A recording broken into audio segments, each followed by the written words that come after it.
In this video, I'll show you how to set up Google Password Manager. So before we start, guys, point to note is that in some parts of the video, we shall see a blank screen because of Google security. Alright, so to set up Google Password Manager, open up your Chrome, come to the three dots over there. When you come to the three dots, come to settings. Once you come to settings, scroll down over here until you see Password Manager. Okay, so if you can't see Password Manager, you come and search for it over here. For my case, I can see it, it's over here. Quickly tap on Password Manager. So as I've said, it may turn into a blank screen because of Google security. Alright, so to set up your Password Manager over here, guys, as you can see, all these are my accounts and the passwords are saved on my Google account.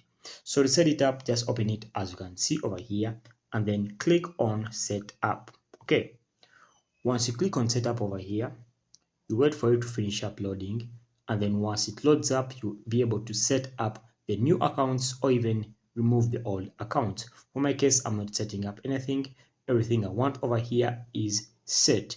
But before you set up, you need to prove that this Google account is yours for you to continue. Without that, guys, that's it for today. Thanks for watching. We shall meet once again.